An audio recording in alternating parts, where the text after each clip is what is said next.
Hey, what's up, studs? Ryan here, or MandRproductions, with a very late video we had some leaked images of. Or not leaked, because the official LEGO Facebook page posted them, which means I'm going to pass them along to you.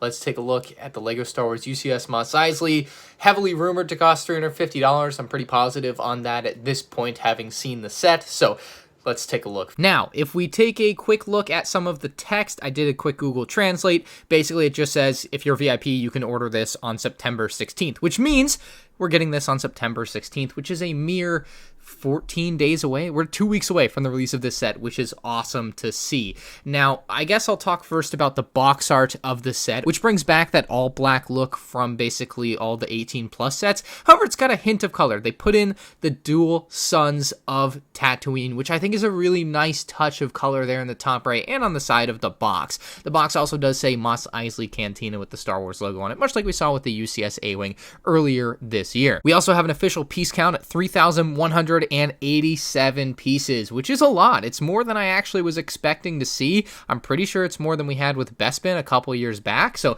this is a pretty hefty build. It's definitely nowhere near what we saw with the Diagon Alley set at 5,544, but there's a lot less really small parts in this set, I would say. Now, for my count, I'm counting 21 minifigures in the set, which is pretty dang sweet. That's more than I was probably expecting to see, and there's more smaller, weird background characters than you would expect.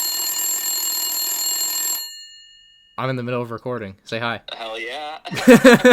We don't even have a press kit yet. Like, at this point, though, it would be really, they'll never do this, but I guess they should be like, here's the press kit, just post whatever, like, cat's out of the bag, but... Yeah, I mean, they'll probably, I think they will do that, honestly. So starting off, we do have Woohoo returning with the 3 Bith musicians, and that's nice. I wish there would have been more Bith musicians, because there are more in the actual scene, but 3, I guess, would be the bare minimum most people consider to be okay, so we get 3 Bith musicians. Like we've known from earlier leaks from figures coming from the factory, we have seen the Evazan and Ponda Baba figures, so those are included as well. We do get a Luke, a Obi-Wan or Ben Kenobi, Chewbacca, Han Solo, C-3PO, and R2-D2, so those are like your main guys that you would expect to be there. Obviously, Greedo in the set, gonna go very nicely with that Han Solo, and it's a really blurry, hard to see picture, but it does look like he does not have arm printing, so it's a pretty standard Greedo, which kind of sucks. I was hoping they would give him arm printing. They gave him arm printing in the original Mos Eisley Cantina set,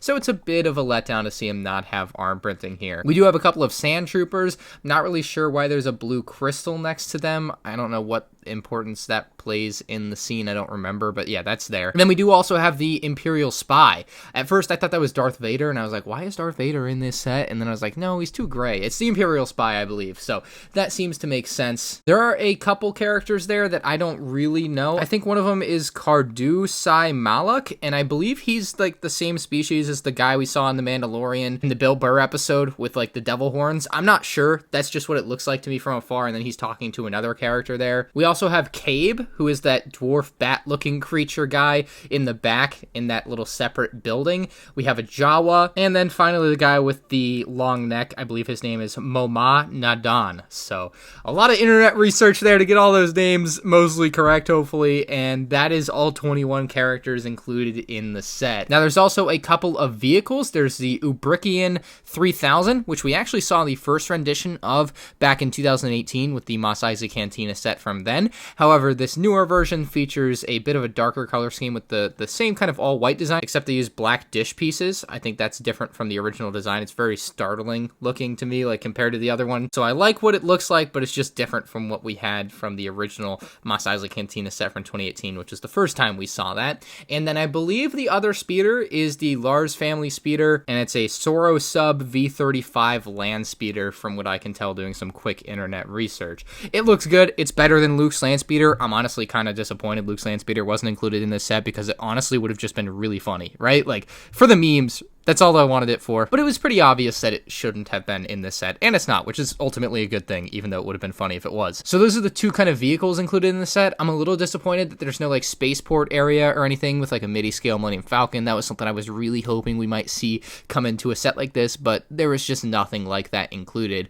Also, another thing I saw some people wishing for, including myself, was some Mandalorian crossover. It doesn't look like we're going to be getting any of that. This is just a tried and true Episode 4 Mos Eisley Cantina, and there's nothing wrong with that. Now, the Dewback included in the set is probably the same one from 2014 as far as I can tell. The build on top for the saddle might be a little bit different, but it's the same mold, which is great because there were some people, myself included, a little worried that they might include a brick-built one. I think a lot more people wanted the molded one than a brick-built one, and LEGO really delivered on that end. And I also like that they gave him his whole little area to sit in and sip water, like a nice area for him to be displayed, so that makes sense. You can also have the stormtroopers ride him and harass the citizens of Mos Eisley if you want. Now, the Mos Eisley Cantina itself is actually huge. I'm really surprised by this. I didn't know what this set was going to be exactly. It was just touted as Mos Eisley, but it is really the cantina. It's the full-on cantina, and that really excites me. We obviously don't have interior pictures, but I assume you're going to have the whole wraparound bar with the seating all around. There's a nice entrance that you can open there. You can see it open in the box, closed on the other picture, so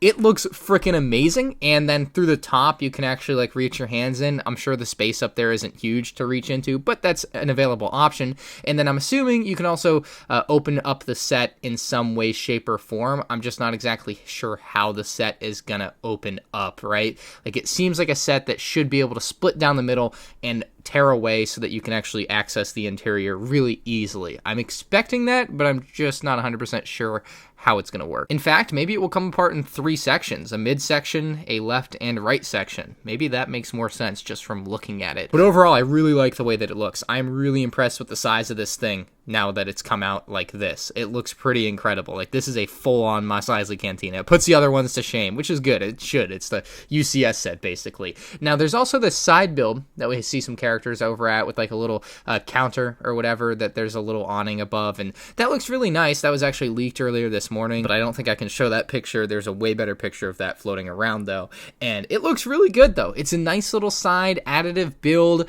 I think it really adds some value to the set, because otherwise it would have been basically a $300 set with just the cantina, and I like that there's a little bit more. I think that's nice to see, so you get that nice extra shop and little building for whatever that is, that little outpost. I'm not really sure what exactly it is, but it's there. I cannot wait for more pictures of this set though. Hopefully we'll get some interior shots very soon, or LEGO will officially put out a press release of this set so that we can get some interior shots. We don't have to look at these somewhat blurry pictures to take a look at these sets, but it looks really good, guys. I must say I'm pretty impressed with the UCS or Master Builder series. Whoa, they brought it back, guys. They brought it back. I just noticed. Top right of the box, they brought back the Master Builder series naming. Thank God. This is something I've been dying for them to bring back, because they had it in the 2018 Cloud City set as a Master Builder series Cloud City, and then they took it away. They didn't use it on the Tanta V4. I don't know why they didn't use it on the Tanta V4. It should have been on the Tanta V4, because they didn't call it a UCS set, but they didn't call it a Master Builder series set either, when it should have been, I think. Maybe they're just saving it for these big diorama-like playsets and not ships, which doesn't make sense to me. You have these big direct-to-consumer sets. They got to be one or the other. What is this middle ground that the Tanta V seems to be in? I don't know. This thing looks amazing. I am stoked. I cannot wait to pick it up. Again, the release date seems to be September 16th, so that's when we'll be able to go get it at the LEGO store or buy it on lego.com. Let me know what you guys think about this one in the comments section below, guys. Will you be picking it up day one? Will you be waiting for my review to see if you really like it? Do you need those interior shots? I don't know. But that's all for the video. If you enjoyed, leave a like, and I'll see you in the next one. Peace out.